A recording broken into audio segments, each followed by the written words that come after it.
વડોદરા શહેરમાં મોડી રાત્રે ફાયરિંગની ઘટના સામે આવી છે।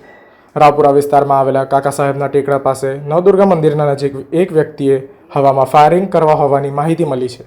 માહિતી મળતા જ રાવપુરા પોલીસ તાત્કાલિક ઘટનાસ્થળે પહોંચી હતી અને ફાયરિંગ કરનાર વ્યક્તિને ઝડપી પાડ્યો હતો। પ્રાથમિક તપાસમાં સામે આવ્યું છે કે ફાયરિંગ કરનાર વ્યક્તિ જીઆઈએસએફનો કર્મચારી છે અને તેને હવામાં એક રાઉન્ડ ફાયર કર્યો હતો।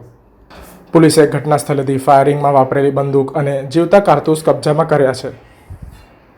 વધુ તપાસમાં સામે આવ્યું છે કે આરોપી રાજેન્દ્ર નરેન્દ્રસિંહ દોલતસિંહ મૂળ જંબુસરનો રહેવાસી છે અને જીએસટી ભવનમાં સિક્યોરિટી ગાર્ડ તરીકે ફરજ ભજવતો હતો। ઘટના સમયે તે નશાની હાલતમાં હતો તેવી પણ માહિતી મળી છે।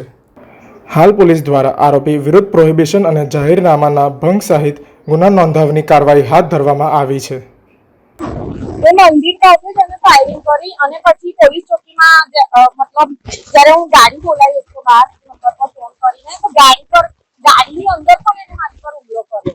ખબર નહીં એને શું હતું અને પછી એ પોલીસ ચોકીમાં જ્યારે એને પૂછતાછ કરી ત્યારે એવું બોલતો હતો કે હું ડિપ્રેશનમાં છું। કઈ ડિપ્રેશનમાં છે એ નહીં ખબર। એટલે થોડો સાયકો લાગે છે। ના આજે હું પહેલી વાર જ એને જોયો છે। પહેલા ઉપર કરી અને બે નીચે કરી કોણ થાય ના એ લોકોને તો મોહલ્લામાં બધાને એવું લાગ્યું કે કોઈ ફટાકો ફોડ્યો છે પણ જ્યારે હું પાછળ ફરીને જોયું ને ત્યારે ફાયરિંગ મેં એના હાથમાં ગન જોઈ ને તો બી ગઈ તો હું એની પાસે પણ ગઈ પણ એને છે મારી પર હુમલો કર્યો એટલે ગન તો એને નીચે નાખી દીધી જે ગોળીઓ નીચે પડી હતી ને એ પણ હું ઉચકીને પોલીસ વાળાને આપીને ગન પર। આવા જ વધુ સમાચારો જોવા માટે સબસ્ક્રાઇબ કરો અમારી યુટ્યુબ ચેનલને અને જોડાયેલા રહો ફેસબુક, ઇન્સ્ટાગ્રામ અને ટ્વિટર પર।